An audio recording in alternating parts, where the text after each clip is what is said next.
So this next adventure began on a day in Zega Grande like any other.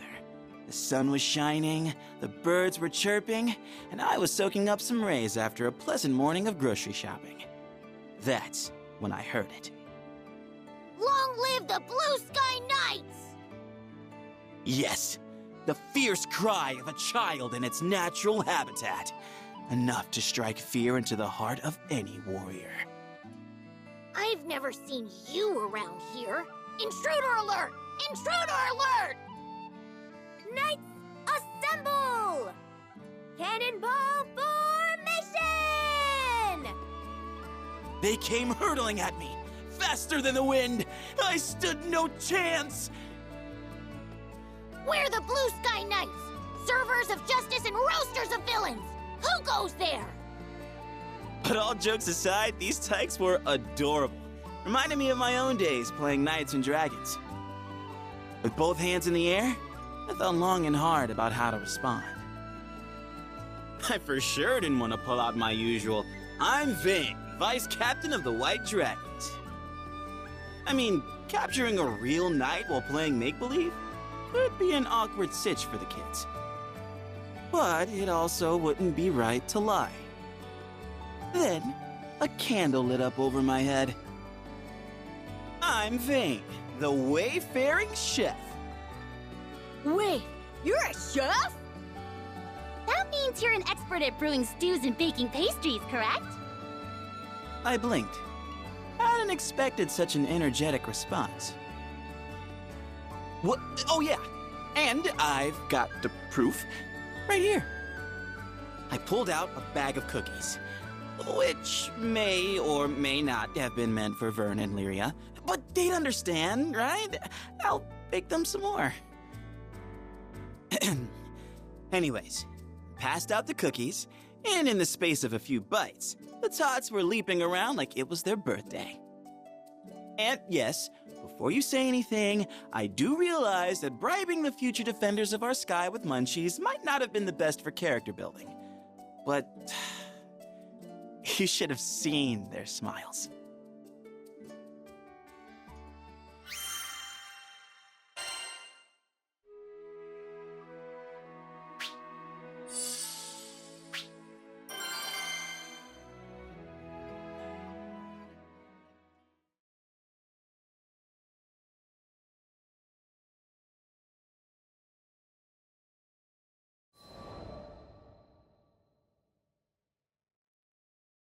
You have some potential, Sir Chef. I'll let you cook for us as our square. I'm Skip, by the way, captain of the Blue Sky Knights. We were on to headhunting already? These kids didn't mess around. I'm honored, Captain Skip. But to tell the truth, I'm kind of busy right now. Oh no. They were hitting me with the pout of despair and the eyes of the puppy dog. I bit my lip. This little game wouldn't take too long, right? Still, it has always been my dream to cook for the Blue Sky Knights. Squire Vane, at your service. I just didn't have it in me to rain on their parade. After dubbing me in a formal ceremony, Captain Skip raised his tiny fist in the air. We got our chef. Next, we have to search for a base. Split up, soldiers. We meet back here in 1 hour. The rest of the kids responded with a rousing cheer. And then, they were off. Hey, Sir Chef, that means you too. I saluted. Couldn't disobey direct orders from a commanding officer. Anyways, I still had time to spare. I was gonna find these kids the coolest base ever.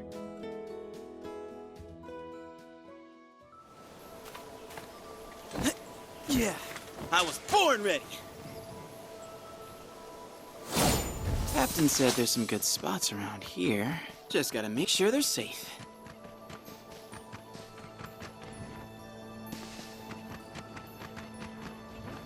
Whoops! Looks like this place is already occupied.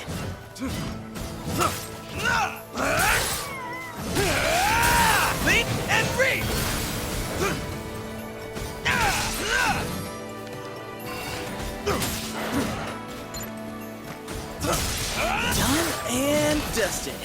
Now, let's look for safer real estate.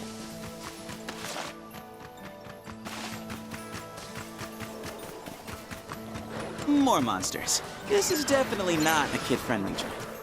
All mine!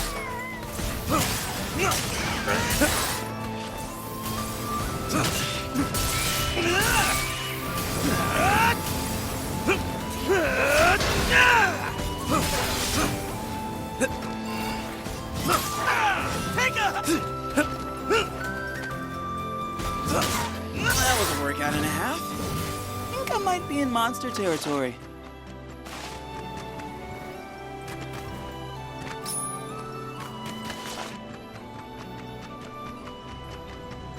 Man, Clancy and I used to love exploring the woods.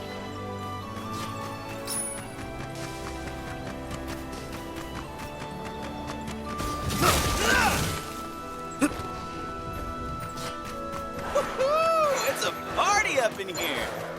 But it looks like I wasn't. You shut in half!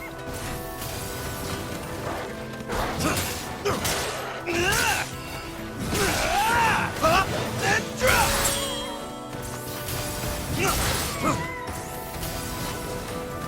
And now that that's over, back to the search.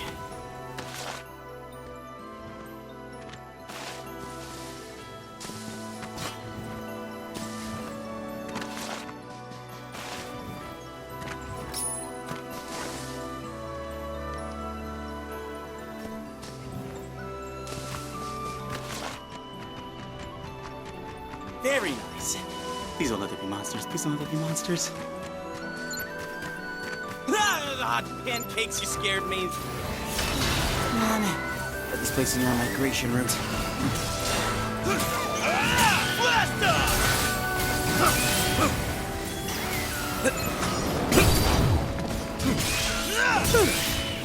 And the hunt continues.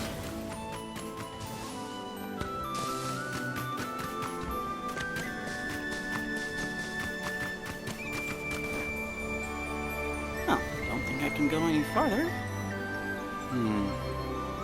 What if I tried looking up higher?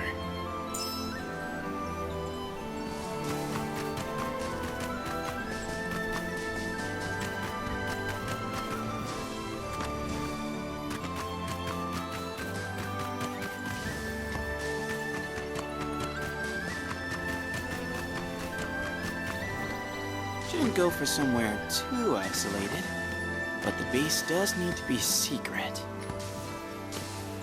No monsters, perfect size and location? Wait, I think I see a path on the other side of that thicket. I bet it leads to Folka.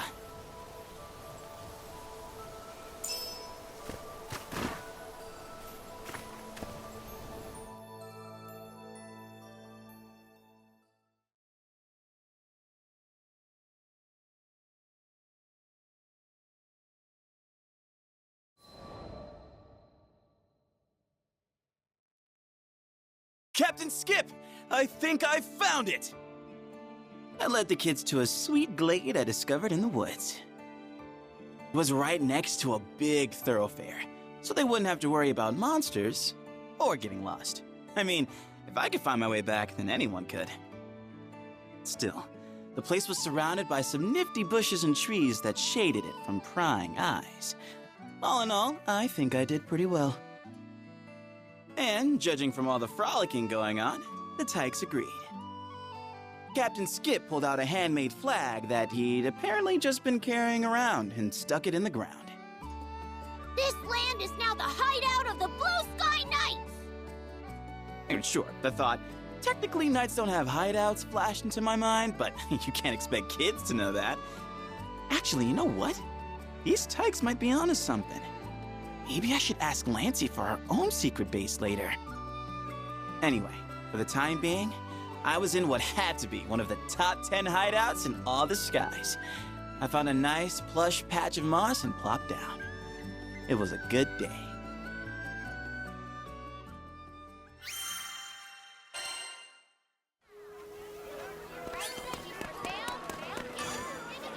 Hello. see.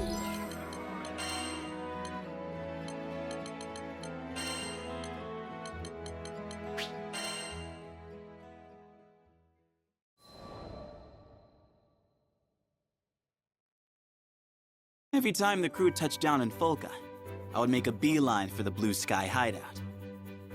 Half of it was me being a responsible adult and wanting to make sure the Tykes were okay. But there was also the call of duty. Wouldn't be much of a chef's square if I let the troops go hungry, would I? Don't worry, I didn't stuff the kids with just carbs. I also fed them knowledge. Things like what fruit to eat, what shrooms and plants were poisonous, how to tell if a flower had edible nectar, and where to hide from monsters. Lesson number 1, though, was how to locate drinkable water. The kids were living on the edge of a forest, after all. One day, this information could save their lives. For now, at least, it was all in good fun, and the Tykes were loving it. Whenever I gave them a demonstration, they'd rush to repeat it. 9 times out of 10, they'd fail, but instead of getting discouraged, they started a race to see who could get it right the fastest. And I'd always get this strange feeling that I'd traveled back in time. Back to when I was a squire, a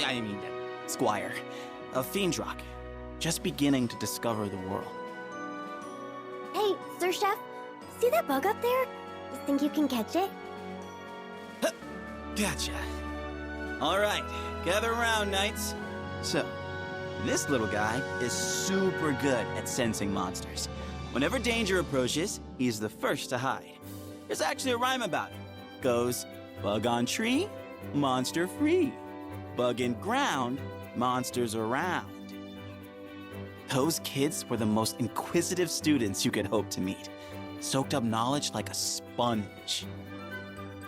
If I had to choose just one lesson I wanted them to take away, though, it would be know when to ask for help. Because reaching out to others isn't a sign of weakness. It's a sign of trust. And without trust, you can't build an order of knights or any relationship. Growing up doesn't mean you have to solve all your problems alone. I hoped the kids wouldn't lose sight of that, as I once did.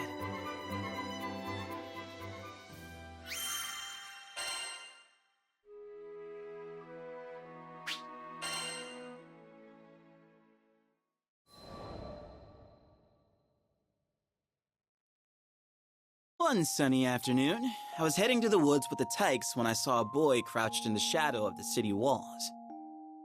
Who's he? An innocent question, but Captain Skip glowered and folded his arms. Just some weirdo from Tempeal. He always looks like his balloon just popped. Once, I asked him if he wanted to be a knight, and he started crying. It's probably better to just leave him alone. Skip ended this bit with a snort that said, "And that's that." But I couldn't help glancing back at the boy. There was something about him that seemed so lonely. Hey, Captain Skip, this is just my humble opinion, but isn't the duty of a knight to help people? Especially those who kinda sorta look like they might be in need. At this, Skip's face puckered up so hard, you'd have thought I squeezed lemon juice into his mouth. I got where the little dude was coming from, though. It wasn't always easy to do the right thing. But that's what made it so rewarding. You're not wrong, Sir Chef. Defending justice means defending the weak. Skip dashed over to the city walls. After what looked like a pretty one-sided conversation, he came back with the boy in tow. Say hello to the newest member of the Blue Sky Knights! I couldn't keep from smiling. In that moment, Skip and the lonely boy were the mirror image of Lancey and me when we were kids.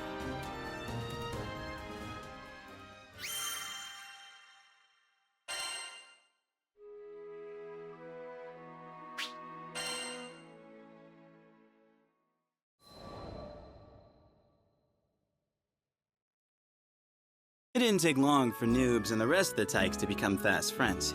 Oh, that's the nickname they gave to the boy from Tempeal, by the way. Noobs. Within weeks, Noobs had transformed into one of the brightest and most active kids in the city. But he'd had a reason to be sad. Turned out, Noobs had lost his parents in the Tempeal incident. He'd moved to Folka after being adopted by relatives.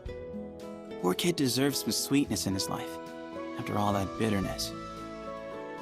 I did what I could for him, bringing my best creations to the Blue Sky hideout. Today's special was one of Lancey's favorites, Vane's Paradise Pudding. Smooth, creamy, and so very rich. The sugar had apparently put the kids in a talkative mood. They'd barely gotten their spoons out of their mouths when they started competing for the title of Best Food Commentator. Eventually, this evolved into a debate on which Vane creation was the tastiest. Captain Skip claimed it was the cookies I'd given them the day we met, because they were seasoned with memories. Pretty poetic for a kid of like 7. I love those cookies too, though. They were a recipe from Grandma. Even Noobs was eager for a piece of the action. Warmed my heart to see the shy little guy come out of his shell. But you know how it is with this world. The skies are clearest right before the storm.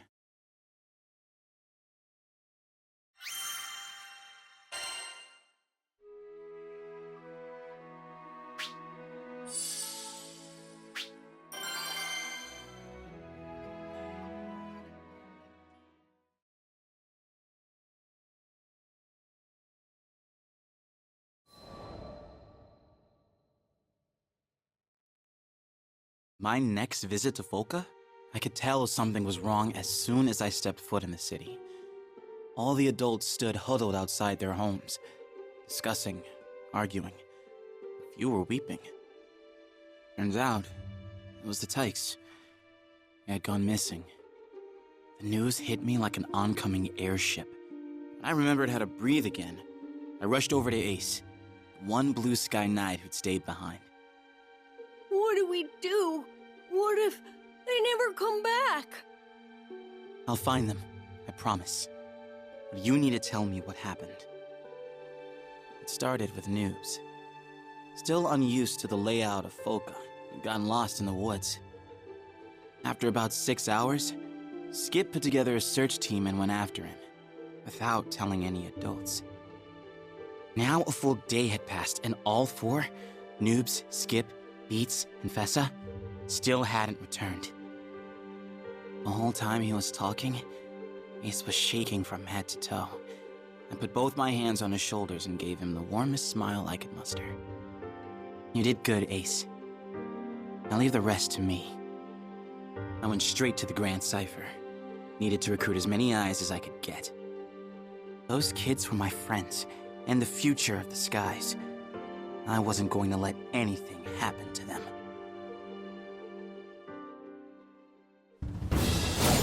Hold on, guys. I'm coming for you. There have to be tracks. Keep your eyes peeled.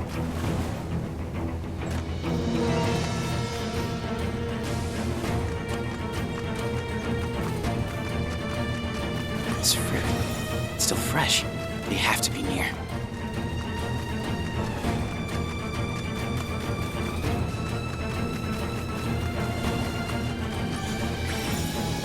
They'll be fine. I know they will. Out of my way! Now! Cover me! Right! I'll follow you! Heck yeah! Yeah, It's that my was honor. bad.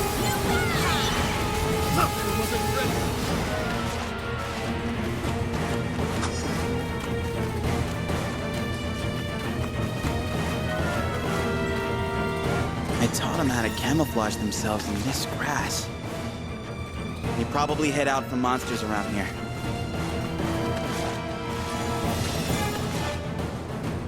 You don't think the monsters have already gotten to them? No, they're okay. They have to be.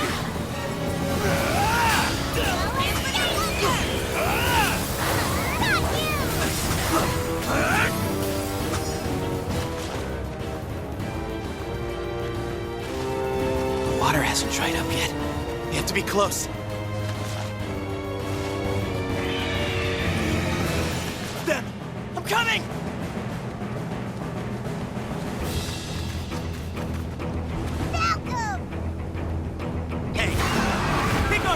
your own size.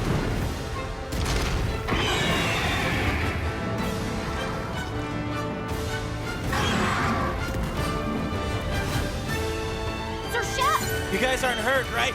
Just wait a little longer. This'll be over in a jiffy. Rematch. You're all going down! Oh, no, you don't! You're growing desperate. Be on guard! Wait till I get my hands on it. Take a hike!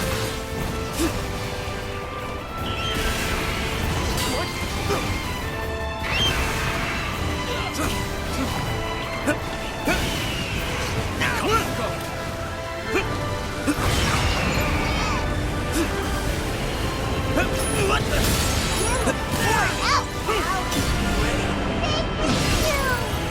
Your safety is my priority! Look at Sir Chef go! It's like he's having a hammer! All mine! It's my pleasure!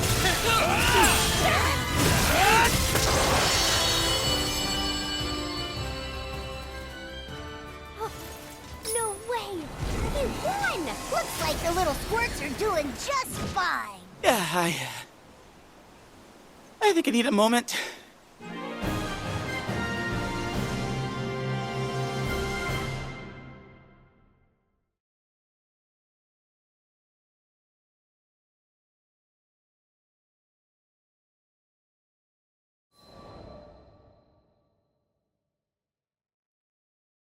Thanks. You did good, Sir Chef. Skip still had enough in him to put on a brave face. That was a good sign. As I checked the rest of the tykes for injuries, I could feel that familiar tingle in my tear ducts. But I held it in. Kids had gone through enough. Thought a grown man showering them in snot. I'm so glad you pulled through. The Blue Sky Knights really are amazing. Captain Skip immediately lightened the mood by trying to fit his hands around my biceps. Whoa! I had no idea you were so strong. Byrne, who'd been hovering nearby, crossed his paws. You think those tree trunks are just for show? Vade's a trained knight, vice captain of the White Dragons. The White Dragons? Wait, Sir Chef, you were an actual knight? Oh no. The upturned eyes of betrayed innocence. The ultimate technique. I started to sweat. I mean, yes, technically, but I hadn't actually lied to them, but hiding the truth was just as bad. I steeled myself for the eruption, but it never came. Wow, a real knight! You need to let me interrogate you for my notes later. No wonder you kick butt! Dude, awesome! I should have known. Those kids would never turn on a friend.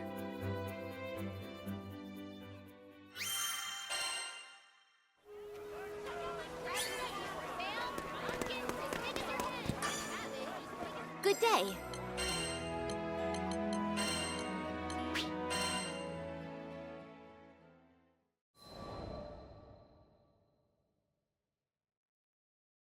Wish I could say all's well that ends well, but unfortunately it doesn't work like that.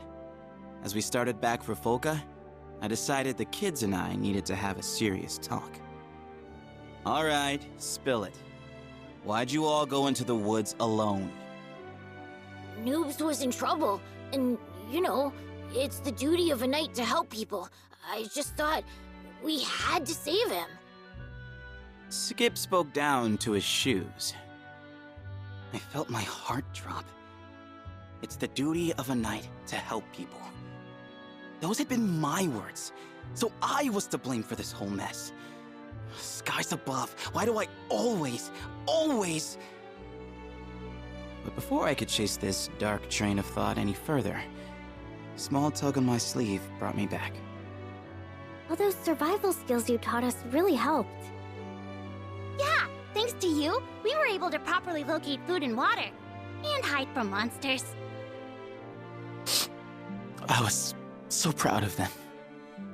But now was not the time to encourage their recklessness with praise. Do you realize how worried everyone was? If anything bad happened, your friends would be hurt big time, and not to mention your families. Yes, as knights, you have a duty to protect. But as people, you have a duty to your loved ones. So remember, the Tykes chimed in for this next line. Know when to ask for help. Okay, now it was time to be proud. Crouching so I was eye to eye with the Blue Sky Knights, I held out my pinky. It's a promise, okay? An oath between knights.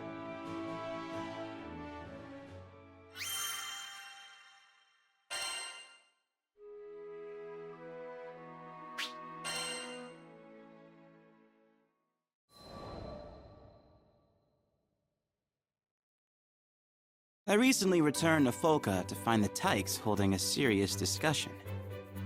According to Skip, they were in big trouble for marching deep into the woods without adult supervision. As punishment, the Blue Sky Knights had to disband. The kids didn't look too upset, though. Au contraire. Skip stood feet apart, head high, one fist reaching for the sky. Today, we form the Order of Vane. Guess they'd found a loophole. I mean, what do the grown-ups expect? These kids were joined at the hip. No one's found the hideout yet. I say we train there till we're all super cool knights like Vane. Kids and their stupid dreams, right? You know, I never thought that one day I'd have a group of mini-me's, which is nice, but also kind of scary.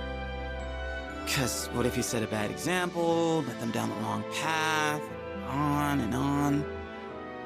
It's enough to make you want to run and hide. But that's not what knights do. We stand our ground. We support each other. And with the best friends in the skies looking out for me, I know I can become just the kind of hero these kids deserve.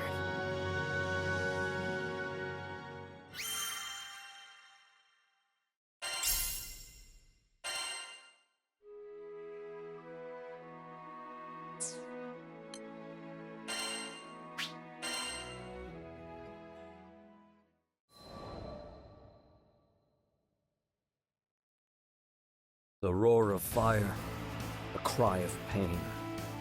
Before me, the hewn carcass of a monster, yet smoking. I smothered the pity arising in my heart, for I knew that to let the beast live was to let others die. I long for days when I need not draw my blade. They say the skies are endless. Yet I have not seen any part of it unclouded by monsters or raging primals. But the drums of war did not roll like thunder, nor have I discovered any path to order that was not carved out with swords. Though I joined the crew to found the halcyon country of my dreams, our journeys have taught me to fear my quest is only that, a dream. For we live in a time when all things are driven by violence. And yet, who knows what lies just beyond the horizon? The captain said we would sail for a new skydom tomorrow. For once, may we alight upon shores of unbroken peace.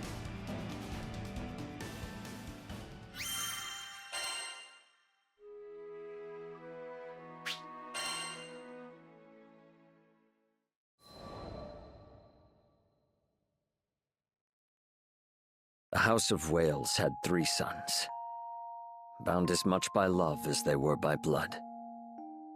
The eldest was named Aglavale, the next, Lamorak, and the youngest, Percival.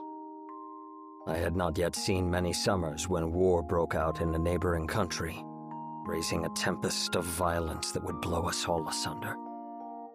My mother, the Queen Hartzeloida, opened the gates of our castle to all who had lost their homes, even those hailing from beyond the borders of our kingdom.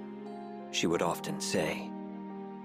Regardless of our lineage or nation, we are all connected, in joy and in sorrow. It was through her example that we learned to honor our neighbors. And yet the same people she gave generously to would be the very ones to take her life. I will never forget the scene of her death. I can yet hear the echoes of Aglavale's curses. See the stark white of Lamorak's face as his magic failed to save the one thing he treasured most. And I can feel the warmth leaving my mother's hand as I knelt over her, unable to offer anything but my tears. To the very end, all her thoughts and worries were for us. How can an absence feel so heavy? What heart, having borne the weight of grief, will not be changed forever? For my part, I grew to despise the violence that robbed me of my family. I swore I would raise a new kingdom, above the tides of blood, where the gentle gardener and the honest plowman may live out their days in peace. The same grief, however, bent Aglavale on a different path. Believing he could conquer tragedy and banish it from our lands, he began amassing great power. But where power treads, war soon follows.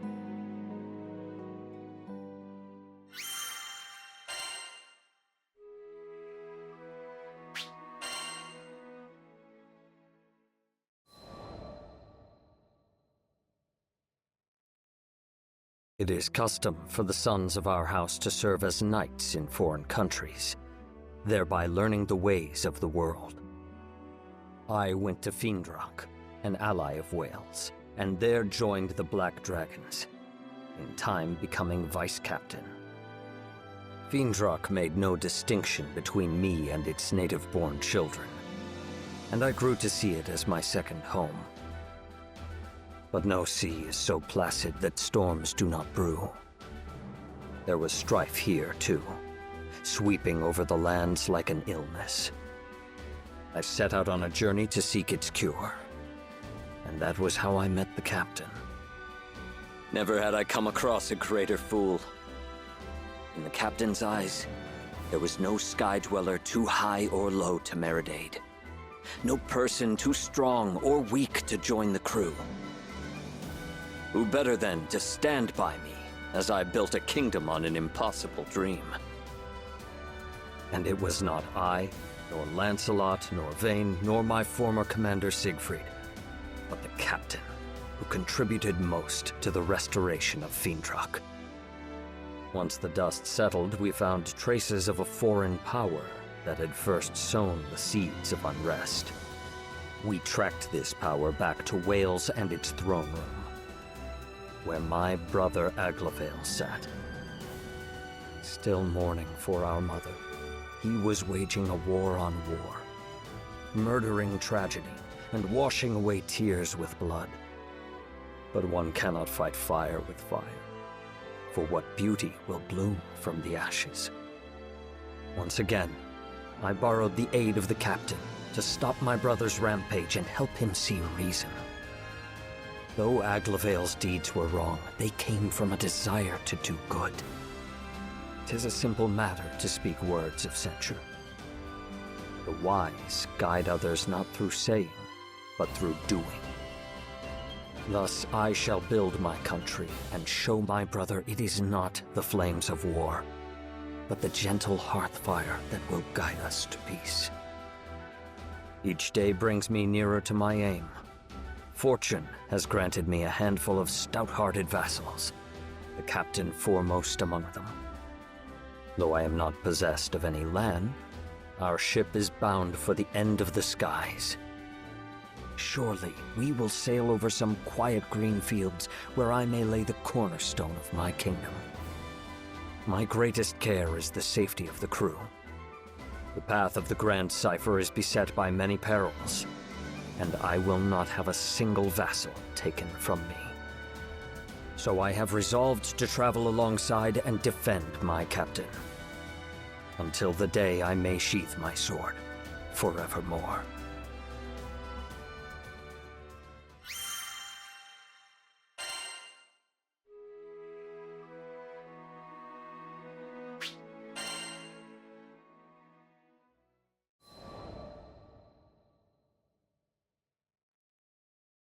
With each Skydom I visit, I survey both the lands and the people, hoping to extract the worthiest hearts as vassals for my own kingdom.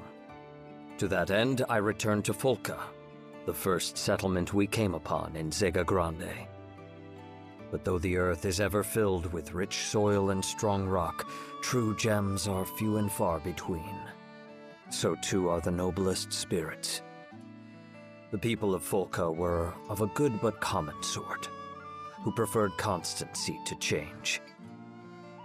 They had no army, and peace in the city was kept by a band of volunteers. But if there is one thing I have learned from the captain and crew, it is that wisdom and strength often reside in the unlikeliest of places. Thus, I sought out the Fulcan Defense Corps, hoping to find a diamond in the rough. The city folk, however, expressed little faith in their guards. The Defense Corps?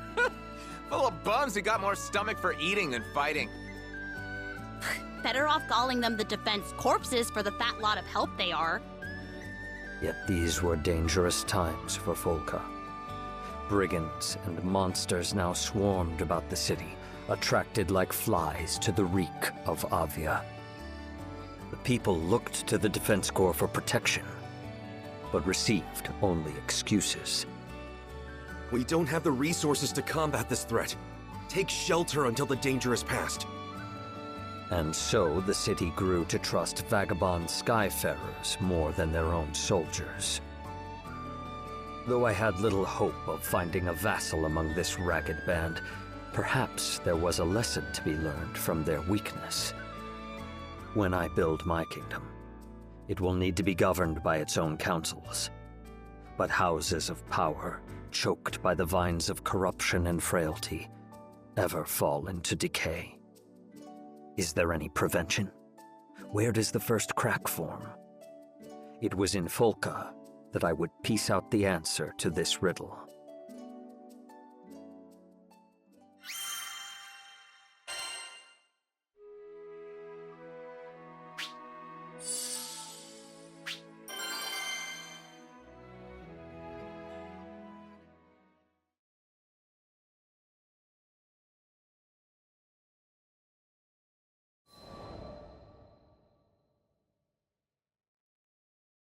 My road to the Defense Corps was short, but troubled. This world is being drowned in tears of suffering. Poor wretches, join us on the ship of salvation and sail to the island of Estalucia. It began when I happened upon a man in the city streets, preaching the creed of Avia. Though we had overthrown the main body of the church at Seed Hollow Castle, still, its teachings lived on. Its adherents once numbered in the thousands, and the remnants yet drifted through the skies like ghosts. Now they haunted Folca, hoping to once again breathe life into their crusade. But the city folk had learned that Avia would sacrifice anything on the altar of salvation. Their gilded words held no more value. Get out of here! We know what you did at Seed Hollow! We aren't inviting tragedy into our city. Leave! As the throng railed, unease stirred within me. The adherents of Avia would march on an armed country if their leader so much as waved her hand. What could heated words do but spark their anger? I came to offer you salvation. If you won't drink from the cup of mercy, you will taste divine retribution! Voices soared, and the air grew heavy with the threat of violence. Yet the Defense Corps, who were charged with keeping the peace, did not appear. You there, tell me. I asked a man why mediators had failed to come. I'd be surprised if they did show. Without Mr. Fix-It to help them, bastards can't even wipe their own asses! Though I had expected it, seeing the proof of their cowardice still astonished me. Silence! Now it's clear. If we want to break in your minds, first we've got to break in your bodies! What are you doing? Let go of me! An Avieth Crusader, lifting an islander by his collar, raised up a fist. But I seized his arm before the blow could land. Strike him, and you will lose that hand. I would not suffer the defenseless to be oppressed. You miscreant! How dare you threaten a member of the church! You speak of threats. You would force your doctrine on the unwilling with an iron fist.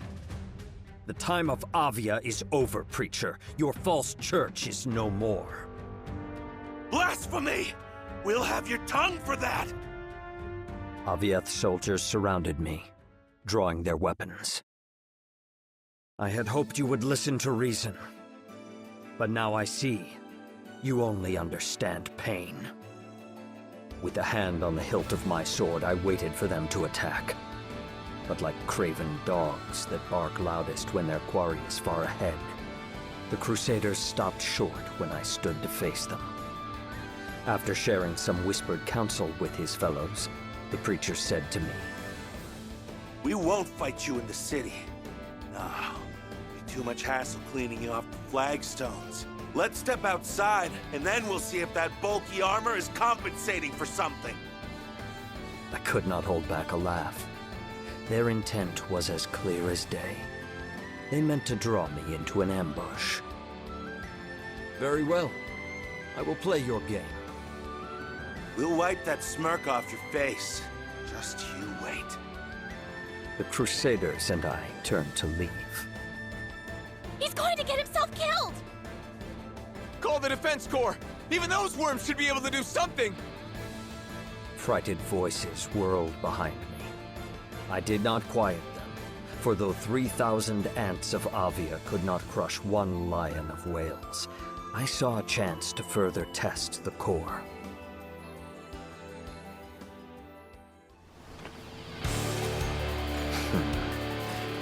Set out. Death to all who interfere with Avia's sacred mission! You have abandoned mercy for violence and wisdom for bigotry. How dare you call your cause sacred? Make way! A demon! Some evil must be feeding his flames! Call for backup! Tell them to bring the droid up! Meet your doom! Just one worm! Why can't we crush him? Strength of will is reflected in strength of arms. Good. Summon all your forces. It will save me the trouble of seeking them out. Reporting for duty! You're finished now, interloper! That hubris will be your downfall. Scarlet Sword, heed my... Make way, or die! 'Tis strange. Though a great battle rages on their doorstep, the Corps do not appear. Do they sleep?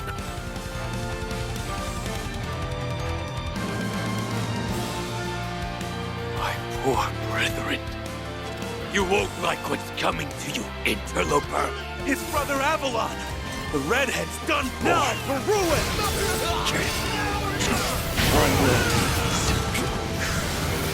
Fear no darkness! Shield!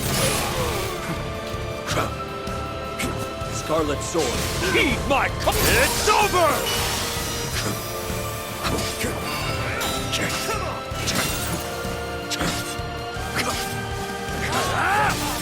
It's over!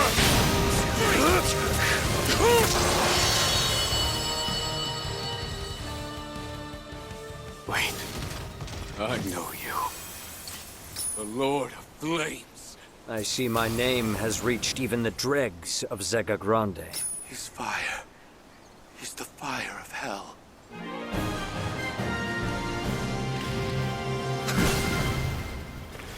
An easy victory.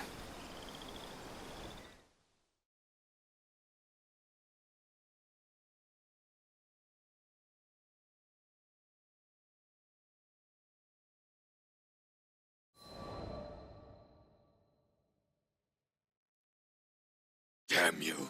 Damn you to the bottom of the skies! The Crusaders took quickly to their heels. The weakest dogs bark the loudest. I sheathed my sword judging pursuit to be a waste of time. I doubted the cowards would ever return. There's one over there! Alerted by a voice, I looked up to see a group of soldiers hurrying towards me. Their livery was not of Avia, and they carried their weapons with the grace of a schoolboy wielding his first quill. I had a good guess of who they were. After they had ringed me about with spear points and blades, one cried, No funny moves, or we'll skewer you like a pig! "Who are you, and what business do you have with me?" Of course you don't recognize us, or you'd be shaking in your fancy boots. Listen up. I'm Douglas, captain of the Falcon Defense Corps. You one of the Avia rats that raised hell in our city? Better come quietly, or you'll be sorry! For a moment, amazement wrested from me the power of speech. Then I said, "Surely you do not believe I am a servant of Avia?" Don't play dumb! Who else would wear that tacky armor? What did you call my armor? I had always known my garb to be striking. So is the livery of all great kings and lords. For on the midnight field of battle, the general must ever be the brightest star. Thus may he enkindle courage in friends, and show the enemy he is not afraid. My own armor was well worn, and had shielded me from many dangers. To speak ill of it was a grave affront. We're taking you back to the station, and don't even think about running.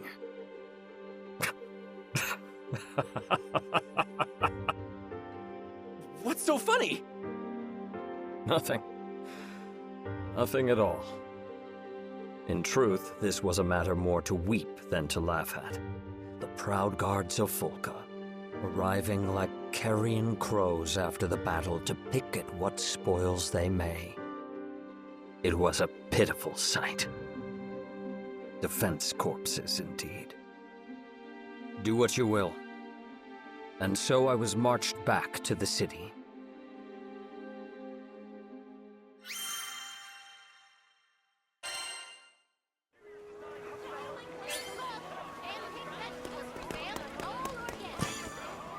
Good day.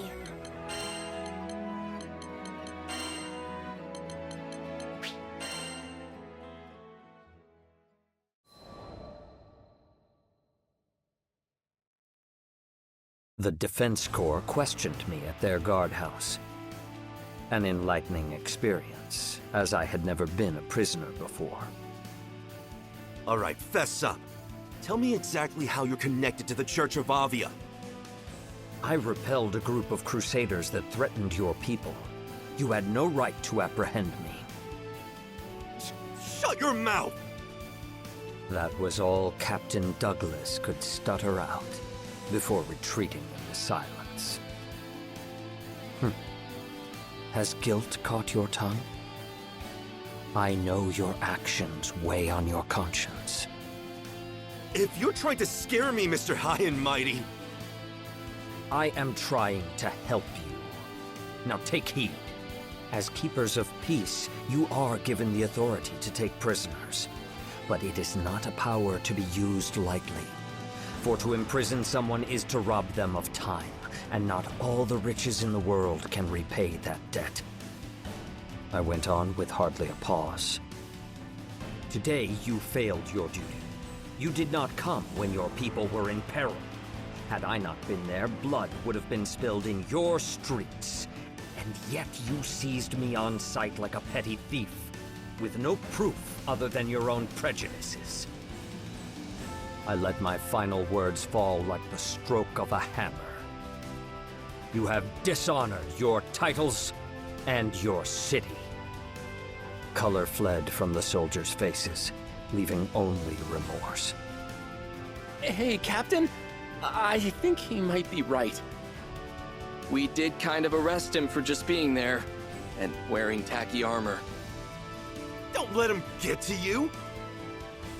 Now the soldiers began to contend amongst themselves. They had to keep quiet about my capture, said one, or there could be trouble. If only they had not delayed after hearing reports of violence, said another. It was good fortune, countered a third, that they had not run into Avia. So on and on they argued in circles, aimless, like a dog chasing its tail. Until at last Douglas, his impatience boiling over, burst forth with, All right, fine. Fancy Pants, you're acquitted. Now scram! "No." Seeing the soldiers at a loss, I said, "Since you have taken my time, I now ask you to share some of yours. I hear that your ranks are corrupted with frailty and disorder. From whence did this rot first spread?" Why should we tell you, huh? You got nothing to do with it. "Because I desire and command it." For a moment, Douglas could only stare. Come on, Captain. Just give him what he wants. Yeah, I don't think this guy takes no for an answer. Okay, Rubelox, you win. Now pipe down and listen up. And so the captain and soldiers of the Corps told me of their history and their malcontent. After the war, Zega Grande was left undisturbed for 500 years. This peace, like a deep sleep, had dulled the minds and limbs of Volca's warriors. So when the Crusades of Avia roused them at last, they were found weak and unready. Still, we did all right in the beginning. You probably don't know him, but we used to have a Mr. Fix-It in the city. Went by the name of Roland? Angel of a man, but he fought like a demon. The strength of Roland was their fortress, to which the Corps could rally if the battle went ill. When he vanished, the soldiers were left without their greatest defense. So, there we were, a group of idiots who could barely tell the butt of a spear from its head, left to play this game of cat and mouse. Self-loathing seeped into Douglas's voice. I know what everyone thinks of us. I know what they call us. But do you think we're wimps because we want to be? Now that Roland's gone, sending my Corps to war, a real war, would be sending my brothers and sisters to death. Captain Douglas, you've been trying to protect us this whole time? I sighed. Why do the best intentions so often lead us astray? Very well. For your sakes and mine, I will help the Corps regain its former glory. Maybe by rebuilding this fallen band, I would learn a lesson in how to lay the foundations for a kingdom.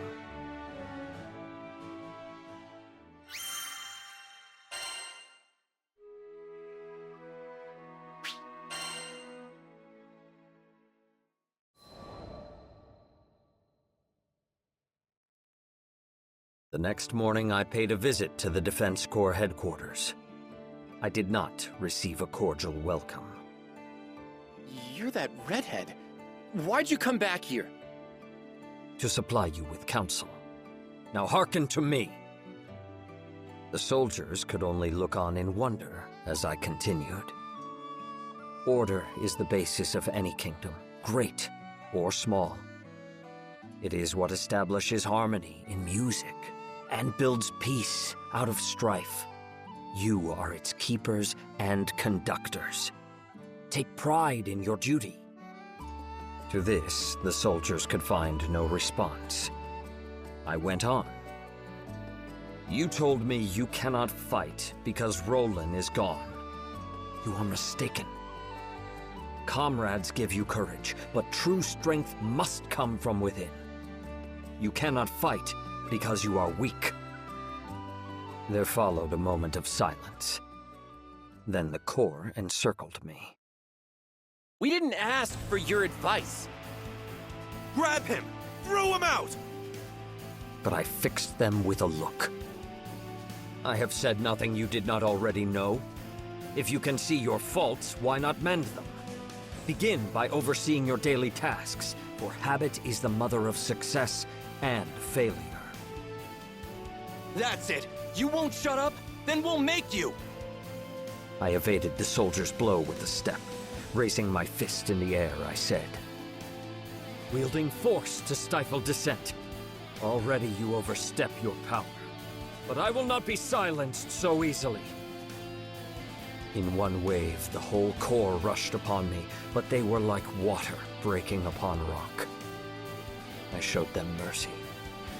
So when it was over, their pride smarted more than their flesh. Who the hell are you? Only a passing skyfarer. Tell me, Captain Douglas, are you ashamed you could not lead your forces to victory against one man? All right, Rubelux, if you're so smart, why don't you try being captain? See how hard it is to train a bunch of bumpkins. There is no metal so firm it cannot be wrought. Very well then. Lend me your title, and I will show you how warriors are forged. Huh? And so I became the one-time captain of the Corps. Training began the following day. Arms maintenance, proper stance. They had no knowledge of even these rudimentary things. I was reminded of my days as a squire, when I was first initiated in the art of war. Of course, I was met with some resistance. There was talk of banishing me from Folka. Yet not a soldier abandoned their training. I saw that though they lacked discipline, their hearts were in the right place. As long as they loved their city, I would grant them the strength and knowledge to protect it. Often while they honed their bodies in the field, I gave speeches to reform them in spirit. When you hear of trouble, act swiftly, but above all, seek to prevent. Every drop of blood is a loss. The wise win wars before the first blow is struck. Take censure, but reserve judgment. Focus on bettering yourself, for the only actions you can control are your own. Always be ready to defend your people. Though peace may reign within your borders, there is no telling what perils lurk without. Within days, a new luster could be seen in the soldiers' eyes, and all talk of my banishment had faded.